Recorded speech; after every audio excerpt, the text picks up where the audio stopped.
श्रोते हो नमस्कार. देवगिरी वाणी 900 FM चॅनलवर मी प्राध्यापक गणेश मोहिते या ठिकाणी आपलं स्वागत करतो.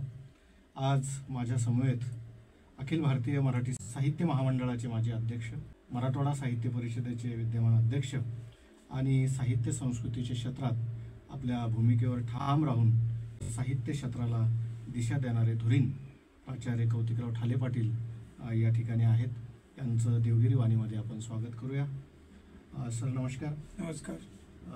मी सुरुवातीला आत्ता नुकतीच आपली मराठवाडा साहित्य परिषदेची निवडणूक संपन्न झाली आणि मागील 3 दशकं एखाद्या साहित्य संस्थेवरती आपण एक हाती निर्विवादपणे सत्ता स्थापन करता, ही साहित्य संस्कृतीच्या क्षेत्रातली एक अद्वितीय गोष्ट आहे आणि म्हणून या घटनेकडे मराठी साहित्य विश्व फार वेगळ्या पद्धतीनं पाहतं. आणि आपण नेतृत्व ज्या प्रांताचं करता, साहित्यिक, अभ्यासक, विचारवंत या सगळ्या लोकांचा सभासद म्हणून तिथं वावर असतो. हे सगळे मतदार असतात. अशा विचारवंतांच्या आणि अभ्यासकांच्या परिषदेचं गत 3 दशकं नेतृत्व करणं ही फार मोठी गोष्ट आहे आणि म्हणून हे सगळी माणसं आपल्यावरती विश्वास टाकत आलेली आहेत. याच्या पाठीमागचं नेमकं गमक काय, मला हे जाणून घ्यायला या ठिकाणी आवडेल. खरं म्हणजे मी एकटा करतो हे बरोबर नाही. एखादा माणूस काम करत असताना तो एकटा ते काम लोकांच्या नजरेत भरेल अशा पद्धतीचं तो एकटा करतो असं म्हणणं हे इतरांच्यावर अन्याय करणार आहे. काम करत असताना अनेक सहकारी आपले लागतात. कामंही सोपवावी लागतात आणि कोण व्यक्ती कोणत्या प्रकारचं काम नीटपणानं करू शकेल याचा नेतृत्व करणाऱ्याला या संबंधातली एक समज असावी लागते, एक अंदाज असावा लागतो. तो अनुभवातून येतो. काम करत असताना तुम्ही अनेक गोष्टी शिकता. त्या आधी तुम्हाला माहीत असतातच असं नाही किंवा तुम्ही त्या जाणतातच असं नाही. काम करता करता अनेक गोष्टी अनुभवातून माणूस शिकतो आणि मग कोणत्या ठिकाणी कोणता माणूस उचित अशा प्रकारचं काम करील याचा अंदाज तुम्हाला येत जातो. त्या अंदाजातून एखाद्या संस्थेचं, मराठवाडा साहित्य परिषदच नव्हे तर एखाद्या संस्थेचं काम करत असताना विशिष्ट व्यक्तीकडे विशिष्ट स्वरूपाचं काम विश्वासानं सोपवणं हे महत्त्वाचं असतं.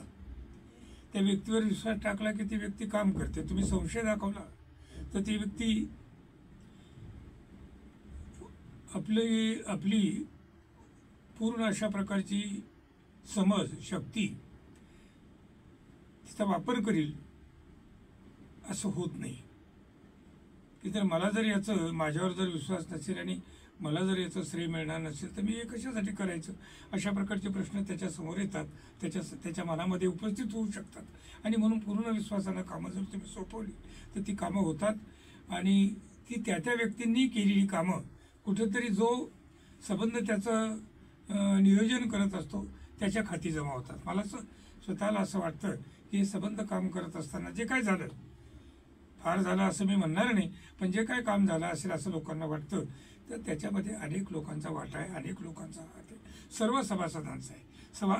सर्व सभासदांनी ते निवडणुकीच्या काळामध्ये ते मतदार असतात. त्यांनी विश्वास टाकला म्हणून आपल्याला काही निर्णय घेता येतात. ते निर्णय चांगले की वाईट हे नंतर लोक ठरवतात, पण तो निर्णय घेण्याची शक्ती देणं किंवा निर्णय घेण्याचे अधिकार देणं हे शेवटी सर्व सभासदांवर अवलंबून असतं.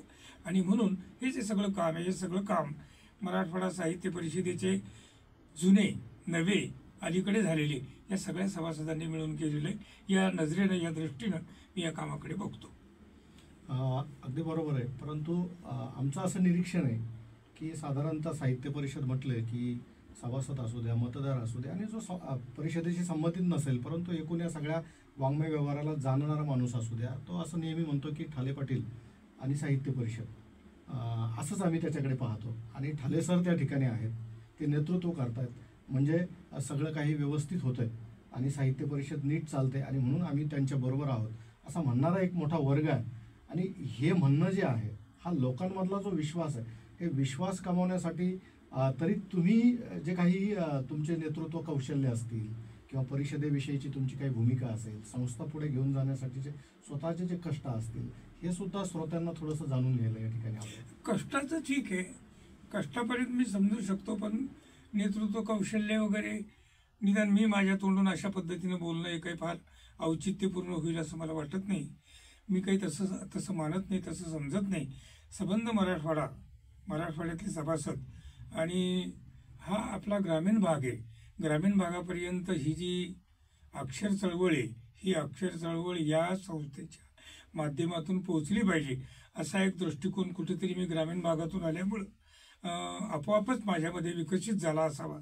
आणि म्हणून सबंध मराठवाडा नजरेसमोर ठेवून अगदी सीमा भागापर्यंत, कर्नाटकाच्या तेलंगणाच्या सीमा भागापर्यंत तिथं कोण लिहितं, कोण वाचतं याची माहिती घेणं, त्यांच्यापर्यंत पोहोचवणं आणि त्यांना सुद्धा त्या ठिकाणी की तुम्ही हे काम करा अशा पद्धतीने सांगणं, त्यांच्या कामाला प्रतिसाद देणं, त्यांच्यामधून कोणी लिहित असेल, वाचत असेल, अभ्यास करत असेल तर त्याला साहित्य परिषदेचं व्यासपीठ मिळवून देणं, याच्याकडे एक समतोल दृष्टीनं पाहावं लागतं. ती समतोल दृष्टी काम करत असताना कदाचित माझ्यामध्ये विकसित झाली असावी आणि त्यामुळं लोकांना तसं वाटत असावं की ठाले पाटील त्या ठिकाणी काम करतात तर त्यांच्यावर विश्वास ठेवून त्यांना सहकार्य केलं पाहिजे असं त्यांना वाटत असावं. असा तर्क मला करता येऊ शकतो किंवा मी करतो. आणखीन एक गोष्ट अशी आहे की आमचं निरीक्षण असं आहे की मराठी भाषा, मराठवाडा आणि साहित्य परिषद हे आपल्या प्रचंड आस्थेचे विषय आहेत, आपल्या प्रचंड जिव्हाळ्याचे विषय आहेत. हा जो प्रवास आहे नेमका की आपण असं ठरवतच नाही की मी मराठी भाषेचाच प्राध्यापक होईल किंवा मराठवाडा या प्रांताविषयी साधारणतः महाराष्ट्रावर चर्चा होत असताना आपण अग्रक्रमाने मराठवाड्यासंबंधी भूमिका घेता, ठोसपणे मांडणी करता आणि साहित्य परिषद हा आस्था विषय होण्याच्या पाठीमागचा प्रवास थोडासा मला या ठिकाणी तुमचा जाणून घ्यायचा आहे. थोडंसं ते खरं असू शकतं, तुम्ही म्हणता ते आस्था विषय आहे त्याचं कारण ते हळूहळू घडत गेलं. विद्यार्थी होतो त्यावेळेला काही जाण असण्याचं काही कारण नव्हतं. मी मिलिंद महाविद्यालयाचा विद्यार्थी आहे. त्याच्या आधी जे चिलीपुरा हायस्कूल आहे तेव्हा इथं नव्हतं ते, त्या चिलीपुरा हायस्कूलचा मी विद्यार्थी आहे. नंतर मी मिलिंद महाविद्यालयाचा विद्यार्थी, मी पदवीधर या महाविद्यालयातून, देवगिरी महाविद्यालयातून मी पदवीधर झालो. तर हळूहळू वाचत असताना जे काही आपल्या समोर येतं एक प्रकारची परिपक्वता तुमच्यामध्ये हळूहळू येते की आपल्या प्रदेशावर ही जाण यायला खूप मोठा काळ जावा लागला.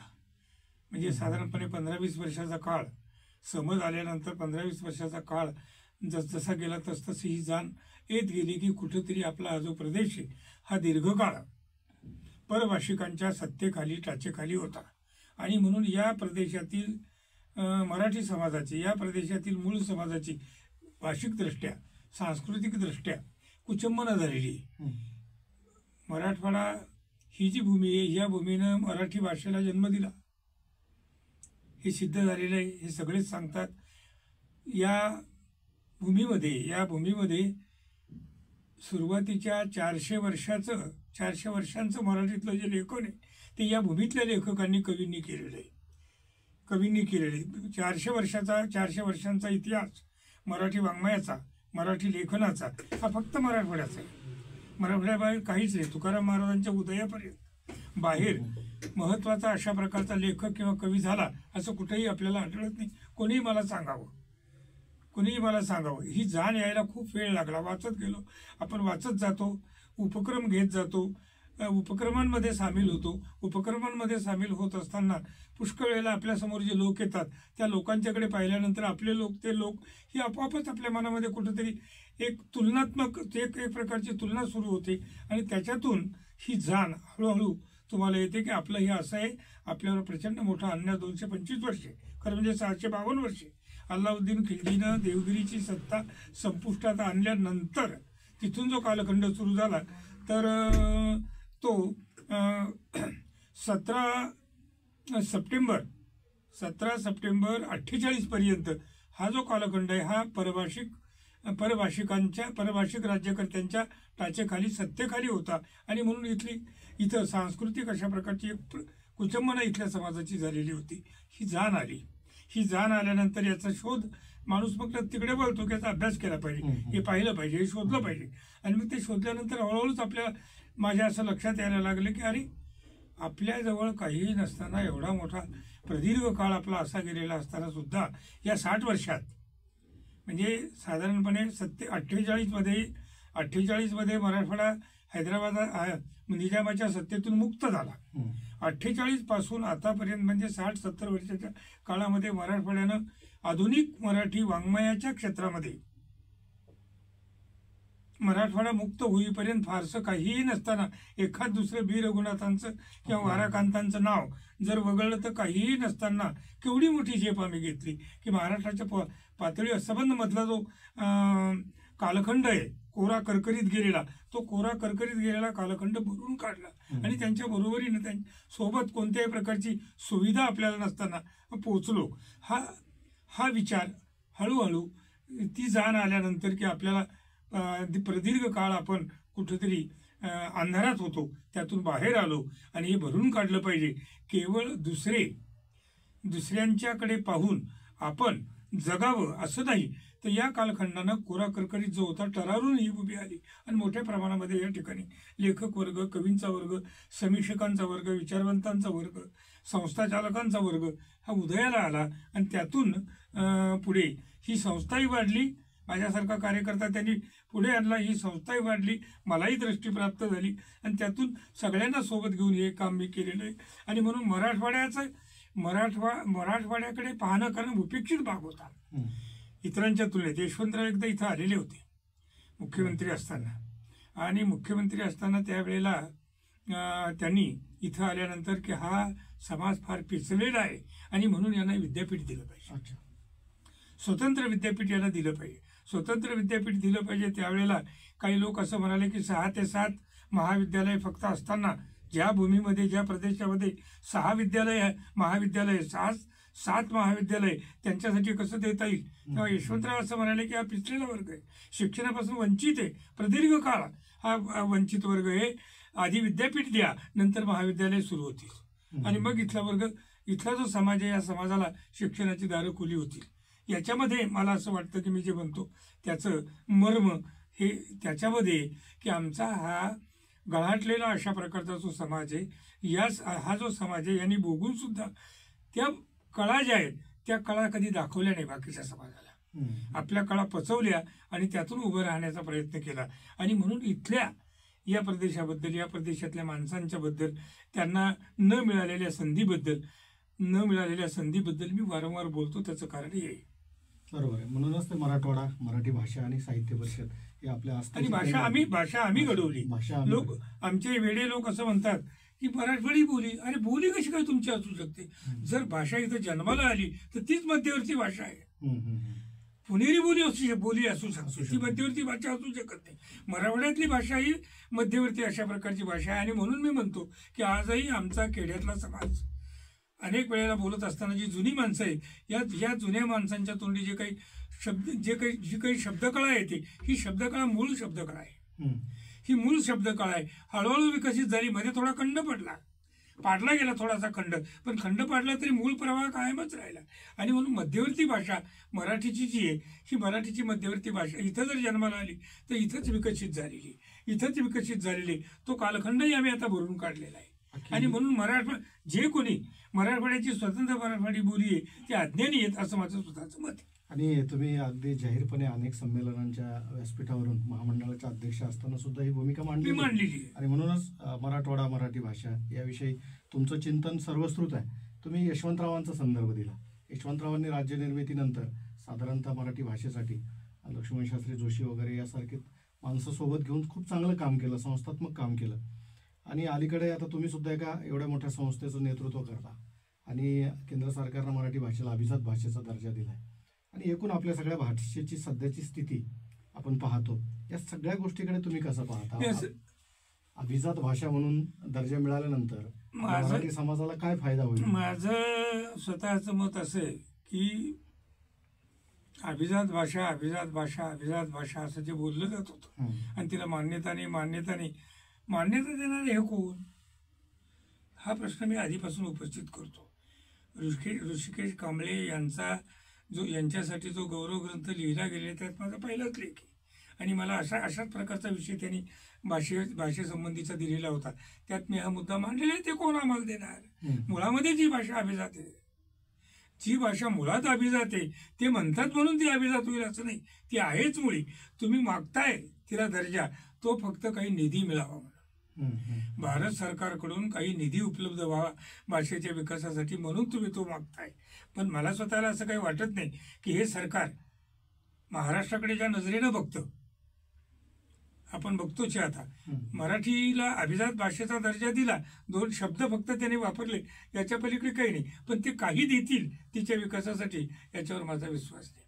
आणखी एक गोष्ट मला या निमित्तानं सांगायची आहे की अभिजात भाषेचा दर्जा देत असताना जो आधार आपल्या लोकांनी घेतला तो गाथा सप्तशती किंवा त्याच्या आधीचं लेखन आणि महाराष्ट्री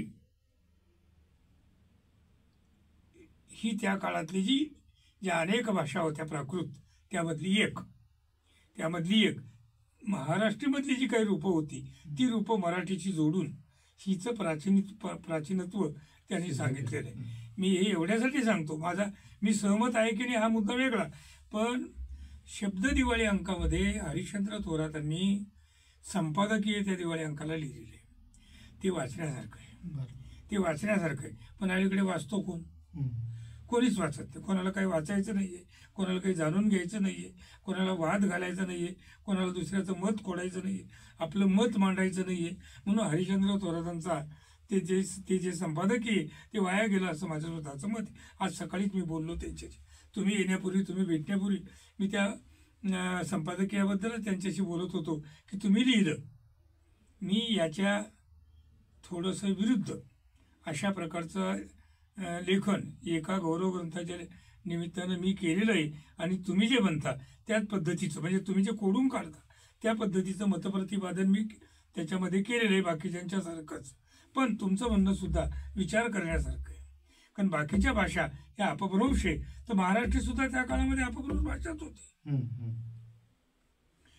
भाषाच होती. आणि म्हणून त्या काळामध्ये भाषांचं व्याकरण लिहित असताना बाकीच्या भारतीय बोलींचं, आजच्या मराठीबरोबर ज्या बोली उदयाला आल्या त्या बोलींचं व्याकरण लिहित असताना एका ग्रंथामध्ये असं लिहून ठेवलेलं आहे, बिहारच्या एका विद्यापीठामध्ये तो ग्रंथ आहे, त्याच्यामध्ये असं लिहून ठेवलेलं आहे की या प्राकृत भाषेचे नियम अमुक अमुक अमुक अमुक असे, आणि शेष म्हणजे बाकी शेष महाराष्ट्रीप्रमाणे अमुक एक मुद्दा घेतला, हे सगळे सांगितल्यानंतर शेष महाराष्ट्रीप्रमाणे म्हणजे मराठी भाषा त्या काळामध्ये अस्तित्वात होती, याच्यासाठी हा आधार घेतला गेलेला आहे की ही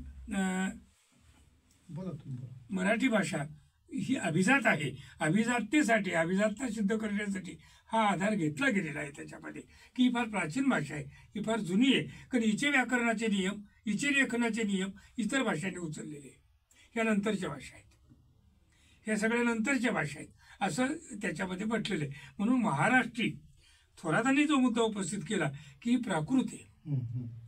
प्राकृत आहे आणि त्या अर्थानं त्यांना असं म्हणायचं की ही अभिजात नाही. पण मी त्यांना असं म्हटलं की मी मात्र तिला अभिजात म्हटलेलं आहे. कारण तिची जी रूपं आहेत, महाराष्ट्राची जी सगळी रूपं आहेत, ही सगळी रूपं मराठीमध्ये आहे. दोन्हीमध्ये साम्य आहे आणि त्या शब्दांमध्ये सुद्धा साम्य आहे. आणि म्हणून प्राथमिक अवस्था आहे ती मराठीची प्राथमिक अवस्था आहे. ती हळूहळू विकसित होत गेली. भाषा सतत बदलत असते. आज बदलून गेलेली आहे भाषा आपली. आम्ही 60मध्ये जी भाषा बोलत होतो की आज जी आम्ही भाषा बोलतो, आज सुद्धा माझ्या पिढीचे लोक ज्यांनी बऱ्यापैकी वाचन केलं ते जी भाषा बोलतात, जी भाषा लिहितात, तशा पद्धतीने आजची पिढी लिहित नाही, आजची पिढी बोलत नाही असं आपल्याला दिसतं. कारण हे प्रवाहीपणा भाषेमध्ये हा सततच असतो, ती बदलतच असते. म्हणून ज्ञानेश्वरांच्या काळातली भाषा, तुकारामांच्या एकनाथांच्या काळातली भाषा, त्याच्यात फरक आहे. त्या तुकाराम एकनाथ यांच्या काळातली भाषा, मुक्तेश्वरांची भाषा, त्याच्यात फरक आहे. मोरोपंत मुक्तेश्वर यांची भाषा, नंतरच्या शाहिरांची भाषा, त्याच्यात फरक आहे. शाहिरांची भाषा, नंतर आपली भाषा किंवा पेशवेकालीन भाषा आणि आजची आपली भाषा इंग्रजांच्या काळातली भाषा, त्याच्यात फरक आहे. इंग्रजांच्या काळातली भाषा म्हणजे केशवसुतांच्या काळातली, हरिभाऊ आपट्यांच्या काळातली भाषा आणि आजची आपली भाषा, याच्यात फरक आहे. प्रवाही असते, ती बदलत राहते आणि बदलत राहते म्हणून ती जिवंत आहे. जिवंत आहे म्हणजे सर्वत्र तर थोडक्यात म्हणजे समाजाचं जे आहे की समाज दिवा स्वप्न बघतो, अभिजात्यबद्दल दिवा स्वप्न बघतो की याच्यातून फार मोठं काहीतरी आपल्याला मिळालेलं आहे आणि फार मोठं काहीतरी स्थित्यंतर घडणार आहे, बदल होणार आहे, हिचा विकास होणार आहे, हिच्या विकासासाठी आपल्याला मिळणार आहे, ते दिवा स्वप्न आहे. काही फार त्यातून उपलब्ध होणार नाही, आपले लोकही करणार नाही, करण्यासारखे आता लोकही राहिले नाही, कोणी अभ्यासच करत नाही. ही खंत आहे. जर तुम्ही अभ्यास करत राहिला तरच तुम्ही पुढे नेऊ शकता, नाही तर काहीच करता येत नाही. म्हणजे मराठी भाषेला अभिजात भाषेचा दर्जा मिळाल्यानंतर सर्वत्र एक वाङ्मय व्यवहारात गुणगान चालू आहे आणि केंद्र सरकारच्या भूमिकेबद्दल आनंद आहे आणि तो सगळ्यांना आहेच, तो विषय नाही. तो मला सुद्धा तुम्ही आम्हाला देणारे कोण हा प्रश्न तुम्हीच विचारू शकता. आम्ही अभिजात आहोतच, ही जी गोष्ट आहे तुमची, यालाच मला वाटतं आपल्या सगळ्या व्यवहारामध्ये आज ठालेशाही असं म्हटलं जातं की तुम्ही सत्य आणि परखड हे राज्यकर्त्यांच्या समोर सुद्धा बोलू शकता आणि बोललेला आहात. आणि हा जो सगळा रोखठोकपणा आहे तुमच्या स्वभावातला, त्याच्यातून कदाचित ते ठालेशाही हा शब्द आलेला आहे. आणि हा रोखठोकपणा असेल किंवा ज्याला आपण तुकारामांच्या शैलीमध्ये हा रोकडेपणा असेल, हा सगळा तुमच्या स्वभावात नेमका कुठून आला, हा कसा आला, आणि तो तुम्ही इतका निर्भीडपणे, इतकं निर्भीड सत्य अगदी राज्यकर्त्यांच्या समोर बसून सुद्धा कसं मांडू शकता, हे नेमकं आतून येतं कसं, हे मला थोडं जाणून घ्यायचं. दोन गोष्टी त्याच्या पाठीमागे काम करतात. मी अतिशय बारक्या खेड्यातून आलो, 1960चा काळ. आज सुद्धा माझ्या गावामध्ये रोज बस जात नाही. बस हे जे वाहन आहे सार्वजनिक, हे सुद्धा जात नाही. 1970 पर्यंत आमच्या गावानं बस पाहिलेली नव्हती. इतकं डोंगरात लहानसं गाव, इतकं डोंगरामध्ये ते होतं. तर तिथल्या लोकांचा एकमेकाशी बोलत असताना आडपडदा न ठेवता बोलणं, अगदी जे आपल्याला अश्लील वाटतं ते त्यांना श्लील वाटतं, तोंडावर ते बोलतात एकमेकाच्या. स्त्री पुरुष असले तरी सुद्धा ते बोलतात एकमेकाशी, तशा पद्धतीनं ते बोलतात. तर आडपडदा न ठेवण्याचे जे काही संस्कार आहेत, ते संस्कार आपोआपच, ते काही तुम्हाला मुद्दाम तुमच्यावर हे करून घेता येत नाही. तुम्ही त्यांच्यामध्ये जगताना तुमच्यामध्ये ते आपोआपच येत जातात. आणि ती जी स्पष्टता आहे ती मला स्वतःला असं वाटतं की जे आहे ते मोकळं ढाकळं असलं पाहिजे, जे आहे ते बोलून दाखवलं पाहिजे. आपण मोजकं मोजून आणि कोणाच्या भीतीखाली का बोलावं, आपल्याला जे वाटतं ते आपण प्रकट करावं. कदाचित रुचेल, कदाचित रुचणार नाही, फरक काहीच होणार नाही त्याच्यामुळं. हा पहिला भाग संस्काराचा आहे, त्याच्यामध्ये ग्रामीण संस्काराचा हा पहिला भाग आहे. आणि दुसरा भाग जो आहे की काही लोक, ज्याला इंग्रजीत कॅल्क्युलेशन म्हणतात, बहुतेक लोक समाजातले कॅल्क्युलेटेड पद्धतीने वागतात. विचारपूर्वक आपल्याला सांभाळून ठेवून, तोंडातून काही दुसरं कोणाला दुखवलं जाईल अशा पद्धतीचा तोंडातून शब्द निघणार नाही, असं आपण बोललं पाहिजे. कारण तसं जर आपण बोललो तर कदाचित आपल्या पदरामध्ये जे काय पडणार आहे, शासन अमुक तमुक ह्या ज्या काही संस्था आहेत, ते पडणार नाही, आपल्याला ते मिळणार नाही. त्यांना असं वाटतं की आपल्या ठिकाणी ती लायकी आहे मिळायची, आहे की नाही मला माहीत नाही, प्रत्येकाच्या ठिकाणी ती असती की नाही तेही मला माहीत नाही, माझ्या ठिकाणी ती होती की नाही मला माहीत नाही. पण हे जे काय आपल्याला मिळू शकतं, मिळण्याची शक्यता आहे, निवांत त्याच्यासाठी काही लोक धडपडही करतात, तर ती धडपडीवरती नव्हतीच. तर असं असताना अशा पद्धतीने कोणत्याही गोष्टीची लालसा दुसऱ्याकडून आपल्याला मिळावं म्हणून आपण कॅल्क्युलेटेडली बोलावं, आपण सांभाळून बोलावं. थोडक्यात म्हणजे मराठीत सांगायचं तर आपण सांभाळून बोलावं, कोणाला दुखवू नये, कोणाला त्याच्यापासून इजा होईल किंवा कोणीतरी आपला शत्रू बनेल त्याच्यामुळं लक्षात ठेवील आणि मग उद्या आपलं तो नुकसान करील, हे ज्याच्या मनामध्ये असतो तो असं बोलू शकत नाही. सार्वजनिक हित हे ज्याला महत्त्वाचं वाटतं तो हे बोलू शकतो. आणि मला भाषेचं, संस्कृतीचं, वाङ्मयाचं आणि मराठी माणसाचं, मराठवाड्याचं, तुम्ही जो मुद्दा मागं प्रश्न उपस्थित केला होता, आमचं जे इथं जो कोणी नुकसान करू इच्छित असेल किंवा नाकारत असेल तर त्याच्या विरुद्ध बोलायला मला जराही माझ्या मनामध्ये किंतु राहत नाही. मी स्पष्टपणाने ते बोलतो आणि ते मिळवण्याचा प्रयत्न करतो. तुम्हाला मी सांगतो तर ते तुमच्या प्रश्नांच्यासाठी तुम्ही कुणाचाही, तुमचे जर प्रश्न असतील, मराठवाड्याचे प्रश्न आहेत, मराठवाड्यातल्या माणसांचे प्रश्न आहेत, आमच्या भुकेचे तहानेचे प्रश्न आहेत, आमचे प्रश्न आमच्या व्यासपीठावरून आम्ही जर मांडले आणि ते व्यासपीठ करायचं का? कशाला पाहिजे ते व्यासपीठ? गुणगान करायला? गुणगान करण्यासाठी मराठवाडा साहित्य परिषदेचं व्यासपीठ नाही. व्यासपीठ ते जे आहे समाजाचे, भाषेचे, वाङ्मयाचे, संस्कृतीचे प्रश्न मांडण्यासाठी, त्या दृष्टीनं मी त्या व्यासपीठाकडे पाहतो आणि त्या दृष्टीनं मी काम केलं. याला जोडून तुम्हाला प्रश्न विचारतो, तो विषय आला म्हणून. गंगापूरच्या साहित्य संमेलनात सुद्धा तुम्ही मराठा आरक्षणाचा मुद्दा मांडला आणि एक साहित्य व्यवहारामध्ये अशी चर्चा झाली की ठाले पाटलांनी मराठा आरक्षणावर बोललं पाहिजे का, तिथून भूमिका मांडली पाहिजे का, त्यावर सुद्धा थोडीशी टीका टिप्पणी झाली होती. तुम्ही काय सांगाल याबद्दल? मी सोयगावला, त्याच्या आधी सोयगावच्या साहित्य संमेलनात हा मुद्दा मांडला होता. पाठीमागं बरेच मंत्री बसलेले होते म्हणूनही तो मांडला होता. कारण तुम्ही वायफळ मांडण्यात काही मतलब नाही. जे धोरणकर्ते असतात त्यांच्या देखतच तो मांडला पाहिजे. तो धोरणकर्त्यांच्या समोर तो मांडला पाहिजे. त्यांना काय वाटेल याचा मुलाहिजा न ठेवता तुम्ही तो मांडला पाहिजे. त्याची फारशी दखल घेतली गेली नाही. आणि दुर्दैव असं की मीडिया नावाची जी गोष्ट आहे, प्रसारमाध्यमं नावाची जी गोष्ट आहे, त्याने सुद्धा त्याची दखल घेतली नाही.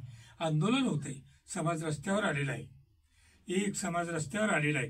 तो इथला सगळ्यात मोठा समाज आहे, या इथं राहणारा मोठा समाज आहे. एकेकाळी तो नसेलही वंचित, एकेकाळी तो नसेलही, आजच्या विपन्नावस्थेत तो नसेलही, त्यावेळेला तो चांगला असेल. जात म्हणून त्याला वरच्या स्तरावर टाकलं घटनेनं, तेही आम्हाला मान्य आहे.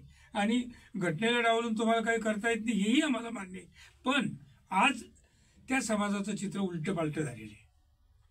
उलटंपालटं झालेले लोक रस्त्यावर येत आहेत, कोट्यावधी लोक रस्त्यावर येत आहेत. हे सगळं चित्र दिसत असताना त्या व्यासपीठावर मूक राहणं मला मान्य नव्हतं. आणि म्हणून बाकीचे घटक जसे मला महत्त्वाचे वाटतात, बाकीच्या जाती जशा मला महत्त्वाचे वाटतात, केवळ माझी जाती आहे, केवळ मी मराठा आहे म्हणून कुठंतरी अपराधगंड मनामध्ये ठेवून न बोलणं हे मला अजिबात योग्य वाटलं नाही. आणि म्हणून माझी भूमिका त्या ठिकाणी मी मांडली, जाहीर पाठिंबाही दिला. आणि निजामाच्या काळातले गॅजेट पहा, तिथं इथले मराठे नव्हते, हे कुणबी होते, हे तुम्हाला त्याच्यामध्ये सापडेल असं मी स्पष्टपणाने सांगितलं होतं, पाठिंबा दिला होता. अपराधगंडाची भावना तिथं येतच. मी इतरांसाठी सुद्धा मांडतो, तर मग यांच्यासाठी मांडलं तर काय फरक पडला? बरोबर, भूमिका मांडली. महाराष्ट्राचं सांस्कृतिक राजकारण हे कायम एकारलेपणाचं राहिलेलं आहे, कायम एकारलेपणाचं राहिले. आणि एक वर्ग सातत्यानं तो ठेकेदाराच्या भूमिकेत या ठिकाणी राहिलेला आपण पाहतो, ते अनेक वर्षापासूनच आहे. आणि मग तो नेहमी बहुजनांच्या मध्ये सांस्कृतिक हस्तक्षेप करण्याच्या तयारीत असतो. तुम्ही विश्व साहित्य संमेलन घेतलं तेव्हाही त्याचा अनुभव घेतलेला आहे. आणि तुम्ही महामंडळाचे अध्यक्ष असताना, परिषदेचे अध्यक्ष असताना वेगवेगळ्या निमित्ताने हे अनुभव घेतलेले आहेत. या सगळ्या सांस्कृतिक राजकारणाबद्दल, आणि मला असं म्हणायचं आहे की अलीकडच्या पिढीला या सगळ्या गोष्टीचं भान सुद्धा नाही आहे की नेमकं सांस्कृतिक राजकारण काय असतं, ते कशा पद्धतीनं केलं जातं, हस्तक्षेपाचं राजकारण काय असतं, याच्याबद्दल तुम्ही फार नीटपणे सातत्यानं मांडणी करत आलं आहे. विशेषतः तुमची जी अध्यक्ष म्हणून, साहित्य परिषदेचे अध्यक्ष म्हणून जी भाषणं असतात ती अभ्यासण्यासारखी आहेत. आणि म्हणून या सगळ्या सांस्कृतिक राजकारणाकडे, त्याच्या एकारलेपणाकडे, विशिष्ट वर्गाच्या ठेकेदाराच्या भूमिकेकडे तुम्ही कसं पाहता? त्याचं असं आहे की प्रदीर्घ कालखंड हा जो प्रांत आहे, हा प्रांत तुम्हाला अभिप्रेत असलेल्या एका विशिष्ट वर्गाच्या हातात होता. कदाचित तुम्हाला त्यानं त्या भागाकडे, त्या प्रांताकडे वळू दिलं नसेल, हे एक कारण त्याच्या पाठीमागं असू शकतं. पण दीर्घकाल त्यांच्या हातात तो असल्यामुळं आणि इतर वर्गातून शिक्षण नसल्यामुळे, असं शिक्षणच नव्हतं त्याच्यामुळंही नसेल, इतर वर्गातून पुढे कोणी न आल्यामुळं त्यांची मक्तेदारी हा शब्द वापरला तर चुकीचं ठरू नये, किंवा त्या विशिष्ट वर्गाच्या हातामध्ये सगळी सूत्र होती आणि ती सूत्र त्यानं ती वापरली. ज्याच्या हातामध्ये सूत्र आहे, ज्याच्या हातामध्ये ससा आहे तो पारधी, अशी एक म्हण मराठीत आहे. पण तो शिकारी त्याच्या हातामध्ये आहे, किंवा जो तळं राखेल तो पाणी चाखेल, तेव्हा तो पाणी चाखत होता, ही गोष्ट स्वाभाविकच आहे. पण मधल्या काळामध्ये तुकाराम महाराज उदयाला आल्यानंतर त्यांना त्याचा जाच होणं स्वाभाविक. ते एकटेच होते आणि वेगळी आणि परखड अशा प्रकारची भूमिका ते मांडत होते. त्यांना झाला, पण त्यातून त्यांचा जो काही मार्ग होता तो निघाला. उदारीकरणानंतर इंग्रज आले, आपल्याकडे नाही आले मराठवाड्यामध्ये, पण स्वातंत्र्य बाकीच्या महाराष्ट्रामध्ये ते आले आणि उदारीकरण सुरू झालं, आधुनिक शिक्षण सुरू झालं. आपल्याकडे शिक्षणच नव्हतं, ज्याला रीतसर शिक्षण असं आपण म्हणतो, हे रीतसर शिक्षण आपल्याकडे नव्हतंच. शाळाच नव्हत्या आपल्याकडे. ज्या होत्या संस्कृत पाठशाळा होत्या त्या तुमच्यासाठी नव्हत्याच, त्या तुमच्या बाकीच्यांच्यासाठी नव्हत्याच. तेव्हा आपल्याकडे शाळाच नव्हत्या आणि शिक्षण अशा पद्धतीनं दिलं जातं समाजाला हेच कोणाला माहीत नव्हतं. इंग्रजांनी शाळा सुरू केल्या, इंग्रजांनी अनेक चांगल्या गोष्टी सुरू केल्या, त्याच्यातून हे जे शिक्षण आहे हे शिक्षण हळूहळू हे शिक्षण झिरपत गेलं आणि ते तळागाळातल्या लोकांच्यापर्यंत ते पोहोचलं. आरक्षण आलं, आरक्षणाचे फायदे झाले, तिथूनही त्या वर्गातूनही मोठ्या प्रमाणामध्ये शिक्षण पसरलं आणि शिक्षण आल्यानंतर सगळे नाही विचार करत, पण काही व्यक्ती ज्या उपजत अशा प्रकारचे काही गुण घेऊन येतात त्यांच्या ठिकाणी विचार करण्याची क्षमता असते, विचार करण्याची शक्ती असते. ते विचार करायला लागले की असं का, त्यांना तसं ना आम्हाला असं का, ती माणसं आहेत आणि आम्ही माणसं आहोत, अशा पद्धतीनं आणि प्रश्न पडायला लागले. प्रश्न पडणं हे सगळ्यात महत्त्वाचं. माणसाला प्रश्न पडला पाहिजे. प्रश्न पडला की तो विचार करतो आणि विचार करतो की त्याला मार्ग सुचतो, त्याच्यातून भलाबुरा अशा पद्धतीची वाट तो पुढे शोधत जातो. शिक्षणाचं सार्वत्रिकरण हे स्वातंत्र्यानंतर झालं, पण इंग्रजांनी शिक्षण आणलं, रीतसर शिक्षण आणलं, लोक शिक्षण घ्यायला लागले, हे तर मान्यच करावं लागलं तुम्हाला.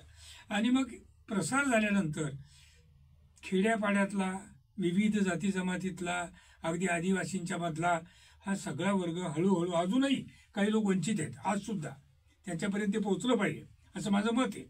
तर तो शिकायला लागला, त्यातल्या काहींना प्रश्न पडायला लागले, ते प्रश्न ते मांडायला लागले, त्यातून हे लेखन पुढे आलं. आणि हे लेखन पुढे आल्यानंतर हळूहळू ते त्यांना व्यासपीठ शोधू लागले. पण व्यासपीठच नव्हतं. व्यासपीठं जी निर्माण झालेली होती, जे त्या प्रांतात होते त्यांनी ती व्यासपीठं त्यांच्यासाठी निर्माण केलेली होती.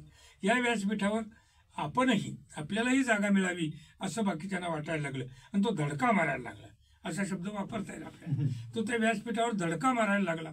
वाट सापडत नाही तरी कुठंतरी थोडीफार वाट सापडत गेली आणि नंतर हे व्यासपीठ हे जे व्यासपीठ आहे हे व्यासपीठ आपल्यालाही मिळालं तर बरं होईल अशी एक इच्छा त्याच्या मनामध्ये निर्माण झाली.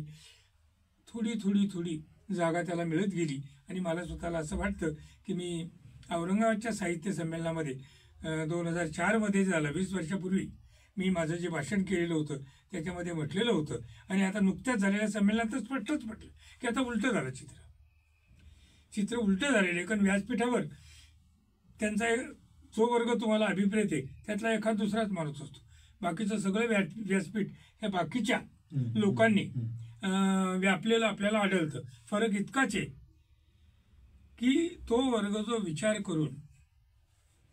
करून त्या व्यासपीठाचा वापर करत होता, तशा पद्धतीने विचार करून हा बाकीचा मोठ्या संख्येनं आलेला जो वर्ग आहे, विचार करून क्षमता वाढवून, गुणवत्ता वाढवून त्या व्यासपीठाचा वापर करण्यासाठी गुणवत्ता वाढवण्याचा जो विचार आहे आपल्या ठिकाणची, क्षमता वाढवण्याचा जो विचार आहे आपल्या ठिकाणची, तशा दिशेनं जाताना मला दिसत नाही. याचं मला दुःख होतं. त्या दिशेने गेलं पाहिजे. नुसतं व्यासपीठ असून काय फायदा.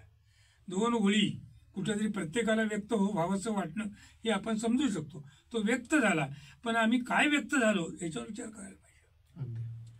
तो विचार होत नाही आणि म्हणून हे जे अंतर आहे, आता अंतर संपलेलं आहे, ते राहिलेलं नाही आहे. आता तो जो वर्ग आहे हा प्रांत जवळपास त्यांनी सोडलेला आहे.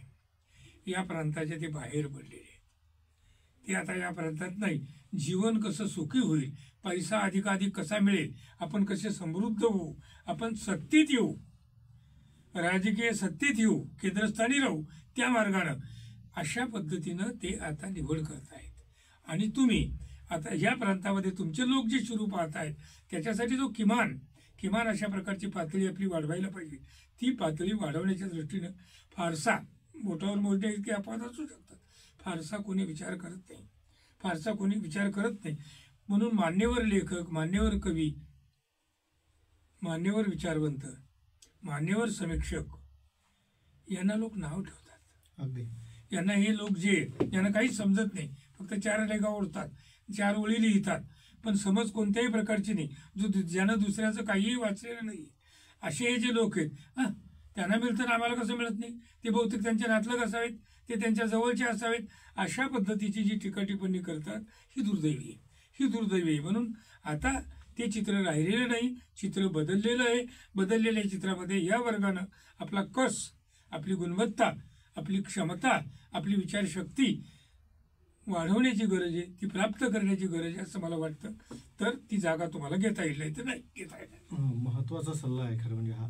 मी थोडासा आता वेगळ्या विषयाकडे येतो, कारण साहित्य व्यवहाराच्या बाबतीत आपण बोललोच, परंतु शिक्षण क्षेत्राशी जवळपास 35-40 वर्षे आपण संबंधित आहात. आणि अलीकडे हे क्षेत्रसुद्धा प्रचंड बदललं आणि तुम्ही अगदी प्राध्यापक, प्राचार्य, कुलगुरू, एका संस्थेचे प्रशासकीय अधिकारी, अध्यक्ष, काही काळ असा सगळा पदं आपण उपभोगलेली आहेत आणि शिक्षणाला अतिशय जवळून अनुभवलेलं आहे. नव्हे त्याच्यामध्ये काम केलेलं आहे, त्याच्यामध्ये काही दिशादर्शक अशा पद्धतीचं काम केलेलं आहे. आणि आजची परिस्थिती जी वाङ्मय व्यवहाराच्या बाबतीत आहे, गुणवत्तेची, सुमारीकरणाची, दर्जाहीनतेची, तीच परिस्थिती आम्हाला शिक्षणामध्ये दिसते. तुम्ही या तुमच्या पिढीकडे आणि आजच्या पिढीकडे या अंतराकडे कसे पाहता? आम्ही नशिबवान होतो वेगळ्या अर्थानं, नशिबवान वेगळ्या अर्थानं होतो, तुम्ही नशिबवान वेगळ्या अर्थानं आहात. पण आम्ही नशिबवान होतो, आम्हाला मिळालेल्या संधीचा फायदा आमच्या पिढीने घेतला, चांगला घेतला, चांगल्या अर्थानं फायदा घेतला. कारण आमच्या काळामध्ये जे राज्यकर्ते होते, जे शासनकर्ते होते, हे उदार होते. खेड्यापाड्यातून येणाऱ्या गरीब दुबळ्या अशा लोकांना सुद्धा शिक्षण मिळालं पाहिजे अशा प्रकारची फारशी दृष्टी जरी नसली तरी तळमळ त्यांच्या ठिकाणी होती.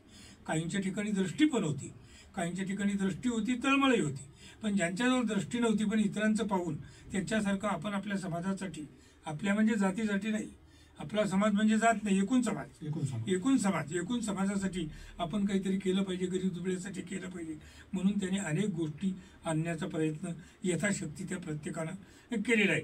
आणि त्याचा फायदा आम्हाला निश्चितच खेड्यापेड्यातून येणाऱ्या लोकांना, खेड्यापाड्यातले पुढारी त्याच्यामध्ये होते, त्याचा फायदा आमच्या पिढीला मिळाला.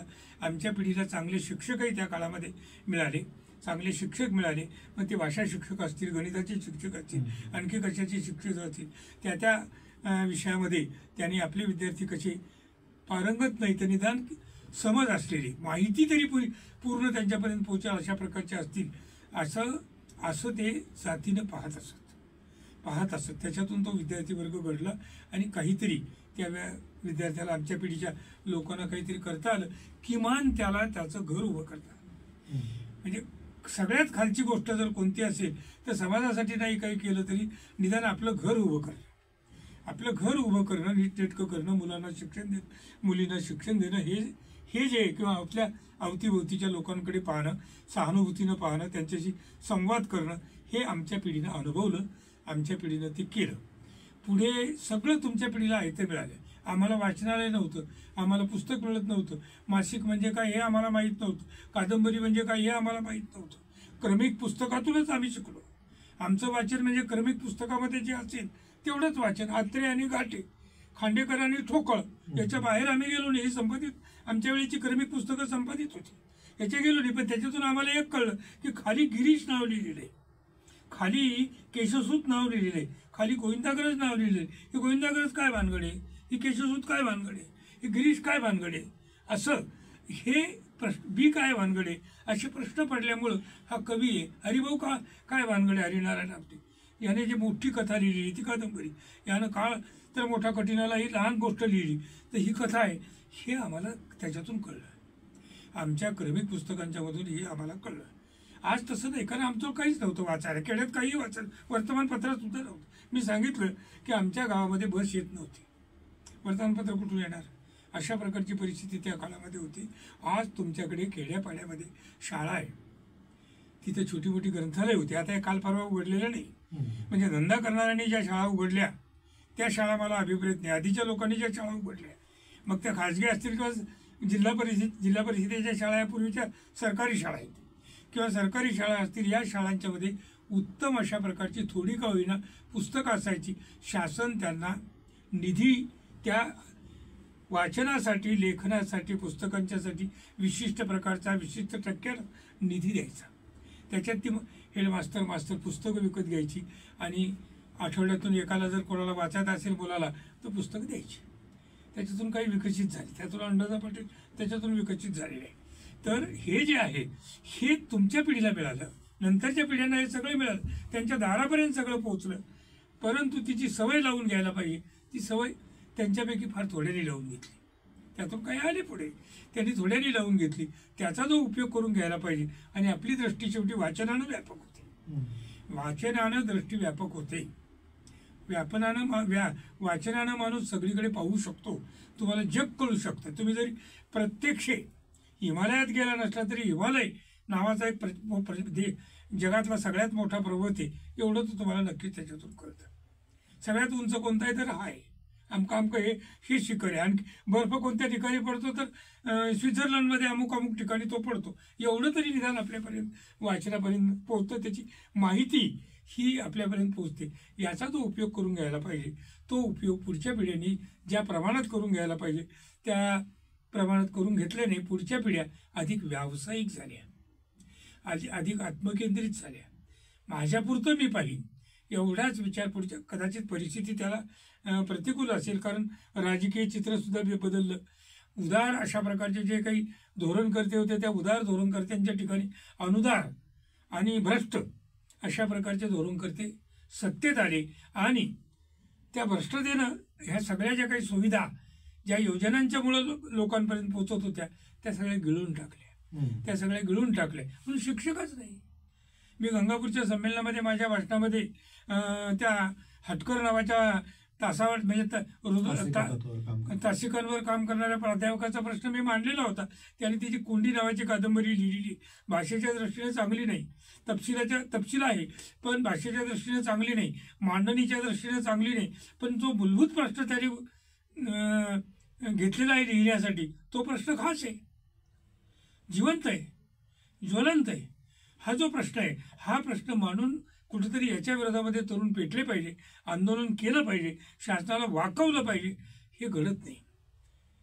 आमच्या वसंत काळेने आमदार होते काही काळ, आता त्यांचे चिरंजीव आमदार आहेत शिक्षकांचे. आमच्या वसंत काळेंनी लाठ्याकाठ्या काढलेल्या आंदोलनं केलेली, फीस वाढली, फीसवाढीच्या विरोधात आंदोलन, अनेक गोष्टी केलेल्या. आमच्या पिढीने हे सगळं केलं. आताची पिढी हे करायला तयार नाही. ते आत्ममग्न झालेले. आपल्याला काय घेणं देणं नाही. आपल्यापुरतं पाहावं शंकरासारखं हे व्यावसायिक दृष्टिकोन आला आणि सगळ्या क्षेत्राची वाट लागली. व्यावसायिकतेमुळे नाही आला. स्वार्थांध आमचे नेते जास्त स्वार्थांध झाले असं माझं स्वतःचं मत. त्यांना लोकांबद्दल काहीच वाटत नाही. त्याला दाखवण्यापुरतं ते करतात. हे दाखवण्यापुरतं करतात. मुळापर्यंत जाऊन मूळ प्रश्नापर्यंत जाऊन ते करत नाही. आणखीन एक थोडासा वेगळा प्रश्न मी तुम्हाला विचारतो की संमेलनाच्या मांडवा खालून तुमचं वाचल्यानंतर मला सातत्यानं असं जाणवलं की सरांमध्ये एक मोठा ललित लेखक होता, परंतु मग प्राचार्य म्हणून काम करत असताना साहित्य संस्थाची जबाबदारी किंवा प्रशासनाची जबाबदारी हे सगळं करत असताना तो वेळ देत असताना तुमच्यातल्या लेखकावरती तुम्ही अन्याय केला का? नाही केला. त्याचं कारण मला लिहिता येत नाही. माझी आधीपासूनची समजूत आहे की आपण काही लिहू शकणार नाही. ही माझी आधीपासूनची समजूत आहे. कारण वसंत काळेचा उल्लेख मी केला, तो माझा क्लासमेट होता. तो कथा लिहायचा. त्याच्या कथा गावकरीमध्ये वगैरे आम्ही वाचायचो. आपणही असं लिहिलं पाहिजे असं मला वाटलं. मी एकदा दोनदा लिहूनही पाहिल्या पण त्या काही जमल्या नाही. आपलं हे काम नाही. जसं लेखनाबद्दल, ललित लेखनाबद्दल, तसं PhD बद्दल सुद्धा माझं आहे. ओके. कारण कोतापल्ले मला नेहमी म्हणायचे, मित्र असल्यामुळे, तुम्ही PhD करा. म्हटलं कशासाठी करायचं PhD कशासाठी करायचं? PhDमुळं अक्कल वाढते असं काही आहे का हे मला तुम्ही सांगा. मी जर PhD केलं समजा तर त्यातली माझी मतं कोट करण्यासारखी आहे असं कोणाला वाटलं तरच फक्त PhD केलं पाहिजे. नाहीतर PhD करण्यामध्ये काहीही अर्थ नाही. आणि तशी जर माझी मतं नसणार तर करायचं कशासाठी? आताही मी तेच शिकवतो, तेव्हाही मी तेच शिकवणार. आताही मी तेच करतो, तेवढा पगार मला आताही मिळतो, तेव्हाही तोच पगार मला मिळणार. मग ते करण्यात काय मतलब? अशा प्रकारचा प्रश्न मी त्यांना विचारला होता. आणि फारच तुम्हाला वाटत असेल तर माझा थिसिस तुम्ही लिहा, तुमचा विद्यार्थी व्हावा असं वाटत असेल तर, आणि मी फक्त तो वाचून वायवाला जाईल असं मी त्यांना सांगितलं होतं. हसून त्यांनी ते सोडलं. म्हणजे PhD बद्दलही माझं तेच मत आहे आणि लेखनाबद्दलही तेच मत आहे की नसतं झालं माझ्याकडून. माझ्या लेखक मी मारला नाही. अनुभवानं, निरीक्षणानं, काम करत असताना ज्या गोष्टी दिसल्या मला त्यानंतर मी लिहिल्या. ओके. मला जे काय वाटलं, मला जे काही सुचलं, विचार आले, वेगळे विचार अशा प्रकारचे सुचले, ते वाचनानंही वाढतात. त्याच्यामुळे ती 2-3 पुस्तकं माझी जी आलेली ती त्यातून आलेली. ते काही माझं मला समीक्षक व्हायचं, मला विचारवंत व्हायचं, मला अमुक व्हायचं, मला लेखक व्हायचं, याच्यातून ती मुळीच आलेली नाही. म्हणून मी लेखक समीक्षक कधीच झालो नसतो. तुम्ही लिहिलं जरी नसेल तर सातत्यानं ते मांडत आलेलं आहे. हा, मानलं मांडत तर ते आलेलं. सुचतं. प्रश्न समोर दिसला की एकच सवय लागली वाचनामुळं, विचार करायची सवय लागली. आणि विचार करायला लागलात की तुम्हाला प्रश्न पडतो. प्रश्न पडला की उत्तर शोधतो माणूस. हे मी आधीच सांगितलं. आणि दुसरी गोष्ट ते मी मांडलं.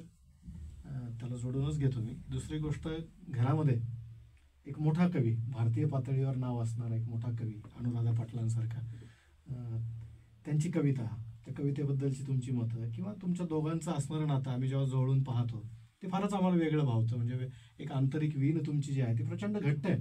म्हणजे त्या घरामध्ये ती असलीच पाहिजे. घरामध्ये तुम्हाला तुमचं जे सहजीवन आहे ते सहजीवन आंतरिक अशा प्रकारचं तुमचं असलंच पाहिजे. ते नसलं तर मग गाडा पुढे कसा जायचा, तो जाणारच नाही.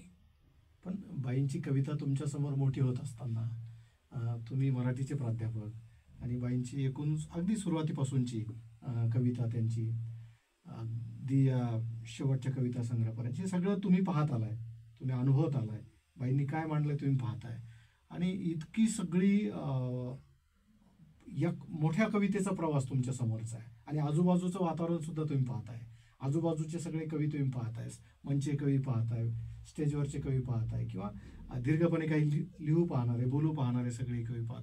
यामध्ये मला तुमच्याकडून बाईंचा मोठेपणा या ठिकाणी कबूल करून नाही घ्यायचं आहे किंवा ते मला अपेक्षित नाही. मला हे सांगायचं की तुमच्या जवळ आहे, तुमच्या बाजूला, तुमच्या घरात घडतंय. हे सगळं घडत असताना तुम्ही फक्त तटस्थपणे त्याच्याकडे कसं पाहता की बाईंची कविता ही सगळी मोठी होत जात असताना आणि तुमचे सहचारणी म्हणून तुम्ही कसं पाहता या गोष्टीकडे? कवीच्या म्हणजे त्यांच्या लेखनाचा मी पहिल्यापासूनचा साक्षीदार आहे. अगदी म्हणजे त्याच्या आधी कदाचित शालेय जीवनामध्ये त्यांनी कविता लिहिली असतील नाही असं नाही, ज्या प्रकाशित झालेल्या आहेत ते मला माहीत नाही. पण कविता लिहिली, ती कविता प्रतिष्ठानच्या कार्यालयात मी नेऊन दिली. तेव्हा मी कोणीही नव्हतो, म्हणजे सभासदही नव्हतो, ती पण नव्हती. तर ती नेऊन दिली. ती कविता रसाळांनी स्वीकारली, ते संपादक होते. आणि त्याचे कार्डावर तुमची कविता स्वीकारली असं त्यांनी एक त्यांची पद्धत होती. त्या काळात होतीच ती, सगळे संपादक करायचे. लिहिली. त्या कार्यालयामध्ये पार्ट टाईम सुरेश जाधव काम करायचा. सुरेश जाधव आमच्या शेजारी एका खोलीमध्ये 2-3 मित्र मिळून राहतो, ML होता. तो ते पत्र घरी घेऊन आला आणि त्याने ते पत्र दिलं. ते वाचल्यानंतर सुरेश जाधव, हा सुरेश जाधव. आणि ते पत्र वाचल्यानंतर अर्थात बाईंना आनंद होणं हे स्वाभाविक आहे, मलाही आनंद झाला. ती कविता येता 2-4 महिन्यानंतर ती कविता प्रसिद्ध झाली. मग त्याच्यानंतर ते लेखन हळूहळू सुरू झालं. या सगळ्या लेखनाचा मी साक्षीदार आहे. लिहिल्यानंतर घरात मीच असल्यामुळे मला दाखवणार, ती मी वाचलेली आहे. पहिला वाचक प्रत्येक कवितेचा मीच आहे. प्रत्येक कवितेचा वाचक मीच आहे. पण त्यांच्या लेखनाचं श्रेय मला 0% सुद्धा नाही. त्यांच्या त्या घडत गेलेल्या आहे. फक्त मला अमुक पुस्तक वाचायला पाहिजे, ते पुस्तक नेऊन देण्याचं काम मी केलेलं आहे. नसलं तर मिळवून देण्याचं काम मी केलेलं आहे. सुदैवानं फार लवकर मी प्राचार्य झाल्यामुळं सगळी महाविद्यालयाची सूत्र माझ्याच हातात असल्यामुळं ज्या भागाचा मुख्यमंत्री त्या भागाचा विकास, त्याप्रमाणे मराठी विभागामध्ये प्रचंड पुस्तकं, पाहिजे ती पुस्तकं चांगली त्या काळामध्ये उत्तम पुस्तकं प्रकाशित व्हायची, असा तो कालखंड होता. आणि म्हणून जे पाहिजे ते विंदा करंदीकर पाहिजे, अमका पाहिजे, तमका, मर्लेकर पाहिजे, केशवसूत मर्लेकर तर आमच्या घरात माझ्यामुळं ते आधीच होते. ते सगळं वाचायला मिळालं. कळत नसताना बाईने ते वाचलं. समजो कविता, आपण ते वाचलं पाहिजे. हा प्रवास मी पाहिलेला आहे. आणि वाचून कवी म्हणून आणि समज म्हणून सुद्धा, वाचक म्हणून सुद्धा त्यांच्या त्या घडत गेलेला आहे. माझा फक्त त्यांना उपयोग एवढाच झाला की पुस्तकं आणून देणं, पाहणं, वाचणं. एखाद्या ठिकाणी हा शब्द मला खटकतो, नंतर आता त्यांनाच खटकतात आणि मला बरे वाटतात, ते ऐकत नाही. मला ते शब्द बरे वाटतात की हा चांगला, हा मला बरा वाटतो, ते ऐकत नाही. त्या शब्दासाठी झगडत राहतात. 4-2 दिवसांना त्यांना तो शब्द सुचतो ते घालतात तिथं. तर ते 6-6 महिने कविता पडून राहते. अच्छा. तर मुद्दा कसा आहे, तुम्ही होते नांदेडला, नांदेडच्या चर्चासत्रामध्ये मी 2 अनुभव तुम्हाला या बाबतीमध्ये सांगितले होते की माझा यांच्या कविता लेखनामध्ये त्या जर खरोखर लोकांना मोठ्या वाटत असतील तर मोठं करण्यामध्ये माझा वाटा काही नाही. त्यांनी मिळवलेलं शी सेल्फ मेड, इंग्रजीमध्ये जर सांगायचं झालं तर सेल्फ मेड आहे. तिने घडवलेले प्रचंड वाचन करणं, पहिल्यापासून सवय वाचनाची वाढवत वाढत वाढत इतकी गेली की आता घरातलं काम जेवढं करावं लागतं तेवढा वेळ सोडून आणि आंघोळीचा वेळ सोडून बाकीचा सगळा वेळ आणि झोप येतात पूर्ण वाचनात जातो. मी त्यावर बोलणं हे थोडंसं गौरव करण्यासारखं होईल घरच्याच व्यक्तीचं, पण माझ्या दृष्टीनं मराठवाड्यामध्ये त्यांचं इतकं कोणीच वाचत नसेल. एकेकाळी रसाळसर वाचत होते, आता त्यांच्या डोळ्याच्या मर्यादा त्यांच्यावर आलेल्या आहे. बरं का, आपल्याकडे जे काही 4-2 वाचक असतील, महाराष्ट्रात सुद्धा जे कोणी 4-2 वाचक असतील त्यातली सर्व मोठी वाचक ज्या 3-4मध्ये 3-4चा नंबर आपण लावू त्यात ती एक मोठी वाचक आहे. आणि वाचन ही एवढी मोठी शक्ती आहे की वाचनच तुम्हाला घडवते. म्हणून कोणत्याही गोष्टीचं आकलन जे तुम्हाला मला होत नाही ते बाईला होतं, त्याचं कारण ते हे मी सांगणं बरोबर नाही, पण त्याचं कारण ते कोणीही आलं कोणत्याही विषयावर गप्पा मारले बाई सहज गप्पा मारू शकतात.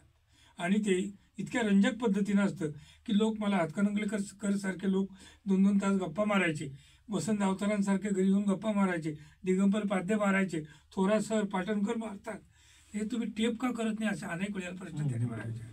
इतकं महत्त्वाचं त्या बोलतात असं ते म्हणतात. आता ते मी रोजच ऐकतो तर मला सगळंच हे महत्त्वाचं कसं काय हे करणार. तर त्याच्यामुळे त्यांच्यात माझा काही वाटा नाही. जे काय असेल ते त्यांचं त्याने मिळवलं. फक्त मदत जे करणं आहे, कागद नाही कागद आणून दे, शाई आणून दे, पोस्टात नेऊन टाक वगैरे, ह्या बाकीच्या गोष्टी मी केलेल्या आणि पुस्तकं उपलब्ध करून दे असे. आज सगळे दिवाळी अंक वाचले आज त्याने, जवळजवळ 20 दिवाळी अंक वाचले. दिवाळी अंकात काहीच नाही आज त्याने मला सांगितलं. 3-4 गोष्टी जर सोडल्या तर या कुठल्याही दिवाळी अंकात काही. आता त्या ऐकून मी बाहेर सांगतो की दिवाळी अंकात काहीच नाही.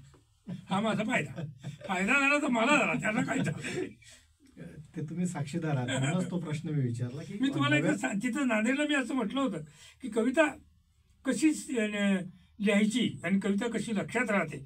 एकदा पीठ मळत असताना कविता सुचली, ती तरीयेमधली कविता आहे. आता मला नंबर नाही आठवत तिचा, पण बहुतेक ती 18 नंबरची कविता आहे. शेतकरी स्त्रीच्या वाट सोडवणाऱ्या स्त्रीच्या जीवनावरची ती कविता आहे. ती लिहित असताना पीठ मळत होती आणि पीठ मळत असताना कविता सुचली. ते तसंच पडू दिला, हात धुतला, घाई जाऊन काहीतरी तोपर्यंत 2 कडवी निसटून गेली होती. 2 कडवी तोपर्यंत निसटून गेलेली होती. आणखी कुठलं तरी मी एक उदाहरण दिलं होतं तिथं, ते मला आता आठवत नाही. की अशा पद्धतीनं कवितेच्या बाबतीमध्ये होतं. एकदा तरीही छापत असताना त्या माणसानं एक कविताच गाळली. पुस्तक ते झालं, प्रूफ तपासली, नेलं आम्ही तिथं. ते पाहिल्यानंतर ते म्हणाले माझी अमुक कविता कुठे आहे. ते प्रेसवाल्यानं शोध त्या माणसाला बोलून, कोणी त्या काळात खिळे जुळवायचे, कॉम्प्युटर नव्हतं, खिळे जुळवायचे. मग त्याला तिथं बाईनं भरभर ती कविता आठवत होती. ती कविता पुन्हा लिहून काढली. नंतर त्याने ती शोधून आणली, ती सापडली तिथं. हे कवीचं हे असं असतं. आता तुम्ही त्याला जातीवंत म्हणा, कसं म्हणा, ते विशेष ना तुम्ही लावा, पण हे असं असतं. हे सगळं मी पाहिले. आणखी कुठला तरी एक प्रसंग मी तो तिथं सांगितलं, तो मला आता आठवत नाही.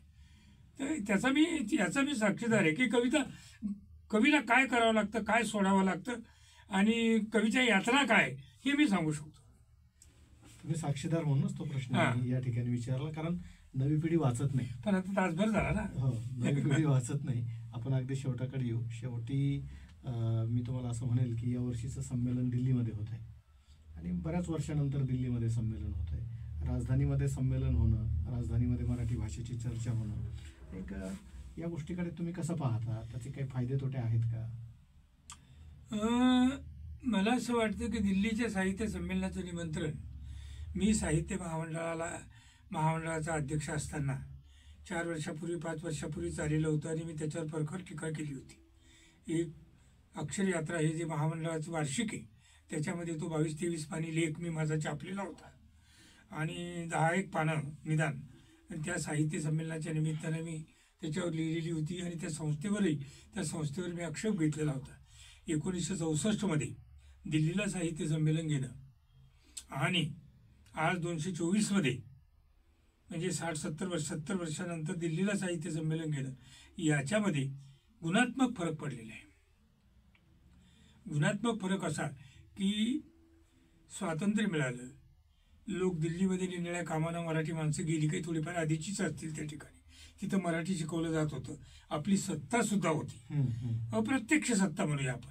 कारण मोगलांची सत्ता राखण्यासाठी आपले लोक ती पेशव्याने आम्ही घेतलेली होती आणि म्हणून आपलं सैन्य तिथं होतं, त्यांच्याबरोबर अनेक कुटुंब तिथं होती, म्हणून मराठी कुटुंब तिथं होतीच.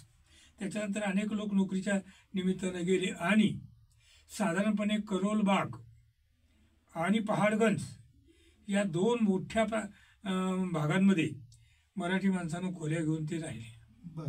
भाड्यानं बहुतेक कुटुंब तिथं राहिली, त्यांची मुलं ते सगळ्या घरामध्ये मराठी बोलायची, मराठीतून सगळे व्यवहार त्यांचे चालायचे. मराठी माणसाने तिथे एक संस्था पहाडगंजमध्ये स्थापन केली, त्यांचं हायस्कूल होतं, मराठी माध्यम होतं, मराठी माध्यमातून त्या ठिकाणी शिक्षण दिलं जायचं आणि मराठी विद्यापीठामध्ये मराठी विभाग होता. मिरजकर आणि मिरजकरांची बायको हे तिथं प्राध्यापक होते, मराठीचे प्राध्यापक होते. आपली मुलं MA ला BA ला तिथं मराठी घ्यायची, शिकायचे. त्यावेळेस आस्था होती, सगळी कुटुंब एकत्र होती. पुढे ही कुटुंब तिथं स्थायिक झाल्यानंतर स्वतःचं घर असावं असं त्यांना वाटलं आणि मग घर एका ठिकाणी कसं मिळणार सगळ्या आणि मग त्यांनी घरं घेण्याचा प्रयत्न केला. मग कोणी इकडे, कोणी तिकडे गेल्यामुळं त्या समाजामध्ये एखादंच कुटुंब मराठी जर असेल तर तो एक स्वाभाविक अशा प्रकारचा परिणाम आणि आपल्या भाषेबद्दल संस्कृतीबद्दल असणारी जी आत्मीयता होती, या लोकांना तिथं मोठा काळ त्यांनी तिथं घालवल्यामुळं ती आत्मीयता हळूहळू नष्ट झाली. त्यांची मुलं आता मराठी शिकणं बंद झालं, म्हणून दिल्ली विद्यापीठानं मराठी विभाग बंद केला. 2-2.5 वर्षापूर्वी तो बंद केला. दिल्ली दूरदर्शनवरून बातम्या सांगितल्या जायच्या, त्या बंद केल्या.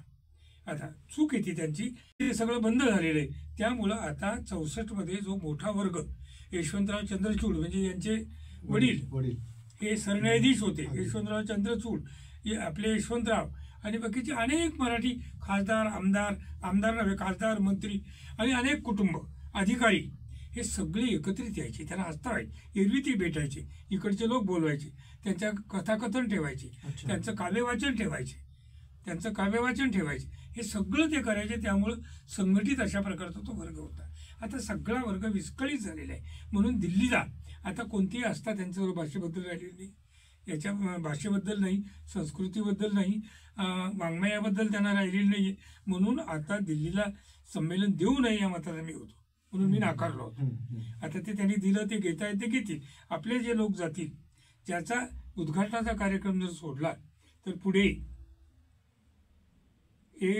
ज्याचा कार्यक्रम येतो तिथं थांबेल, ज्याचा कार्यक्रम नसेल तो दिल्ली पाहायला जाईल, नाही तर हरिद्वारला आंघोळ करायला जाईल, अशी माझी त्याच्याबद्दलची भूमिका आहे. अच्छा, खरं म्हणजे पिंपळगाव घाट सिल्लोड तालुक्यातलं एक छोटंसं गाव ते सान फ्रान्सिस्कोपर्यंत सर विश्व साहित्य संमेलन घेऊन या प्रवासाबद्दल फार वेगळ्या पद्धतीनं तासभर पुन्हा बोलता येईल. पण आता आपण शेवटाकडे जो शेवटचा प्रश्न विचारतो, साहित्य परिषदेची नुकतीच निवडणूक झाली, आपण तिथं पुन्हा एकदा अध्यक्ष झालेला आहात, मला वाटतं 4थ्यांदा अध्यक्ष, 2दा आपण साहित्य परिषदेची कार्यवाह होता.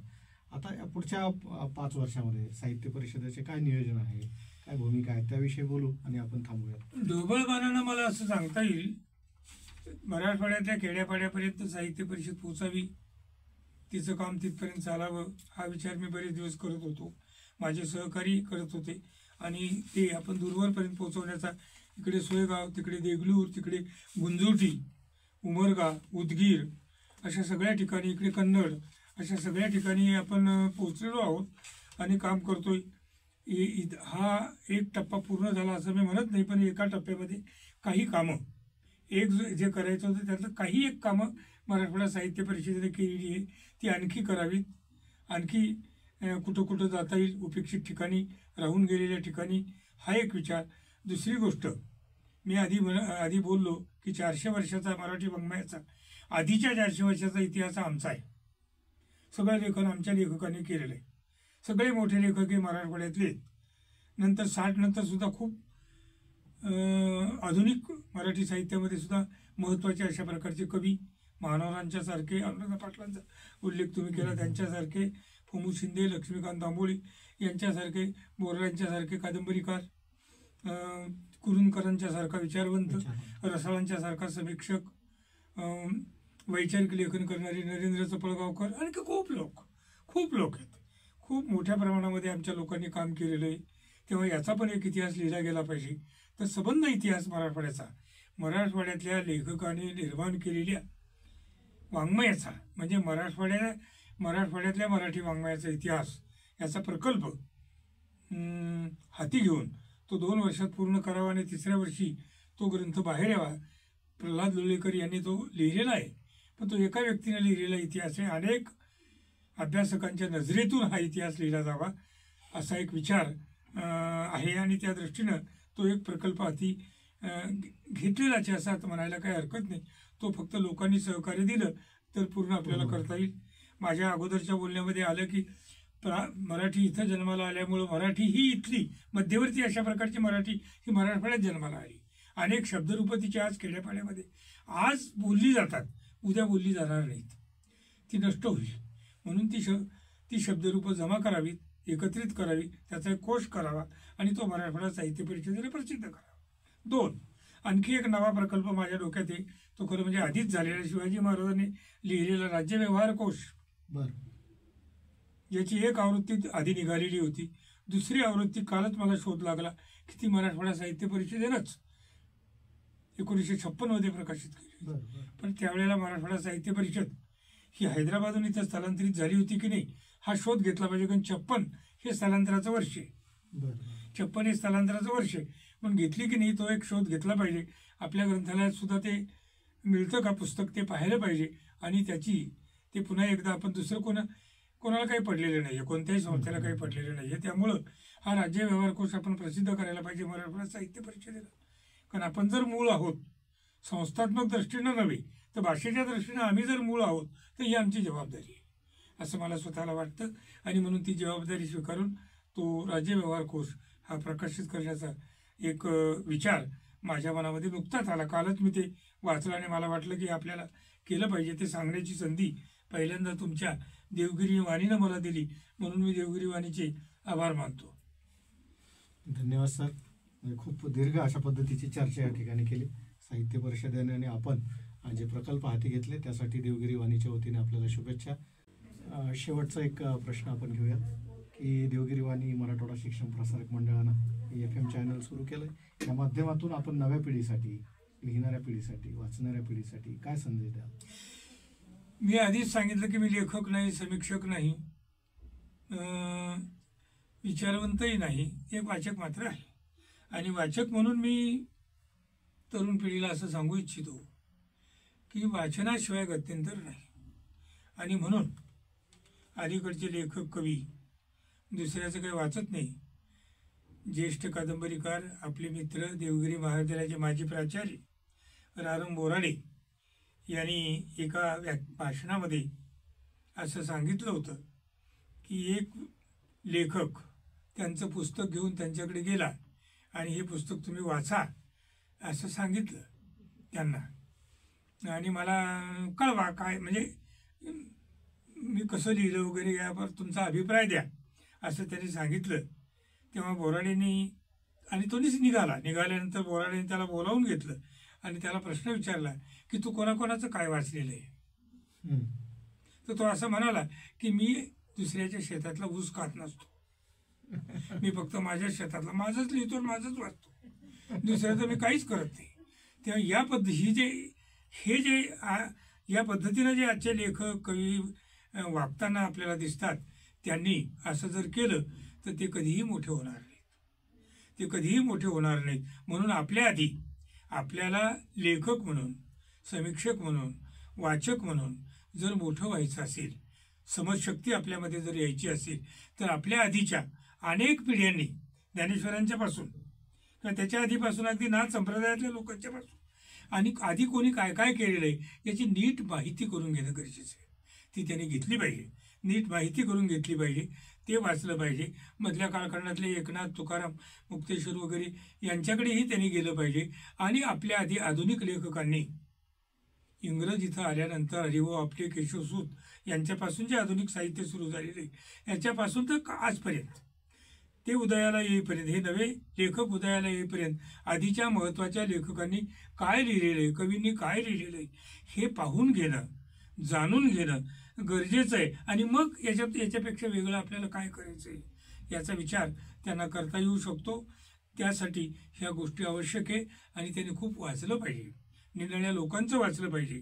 केवळ आपल्या मित्रांचं किंवा जे फेसबुक वगैरे तुम्ही म्हणता अलीकडे जे आम्ही वापरत नाही, समाज माध्यम. त्या फेसबुकवर केवळ लाईक्स किंवा आणखी काय जे असतं ते, त्याच्यासाठी जर ते लिहित राहिले आणि दुसऱ्याचं काही वाचत राहिले नाही किंवा फेसबुकच फक्त वाचत राहिले तर ते मोठे होतील याच्यावर माझा विश्वास नाही, ते लेखक होतील याच्यावर माझा विश्वास नाही. आणि म्हणून मी त्यांना कळकळीनं सांगेन की त्यांनी लिहावं, त्यांनी लिहिलं पाहिजे, व्यक्त झालं पाहिजे. व्यक्त होणं ही व्यक्तीची गरज आहे, पण त्यासाठी इतरांचं वाचन त्यांनी मोठ्या प्रमाणामध्ये, इतरांचं म्हणजे थोरांचं, केवळ ज्येष्ठांचं नव्हे. ज्येष्ठ असेल पण तो मोठा थोर असेलच असं नाही, थोर वेगळा आणि ज्येष्ठ वेगळा.